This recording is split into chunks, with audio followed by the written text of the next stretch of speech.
Forget holding your breath. Doctors say the fastest way to kill hiccups is actually by changing how you breathe.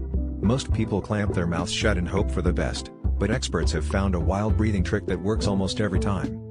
Instead of sucking in air and waiting, try this. Take a deep breath in, then swallow while holding your breath, and repeat the swallowing motion a couple more times without letting out the air. It sounds bizarre, but this forced swallowing resets the nerves causing hiccups way more reliably than any old school method. Scientists think this works because it interrupts the hiccup reflex loop and calms the diaphragm. You're basically tricking your body out of its hiccup fit by making your throat and chest muscles do something totally different.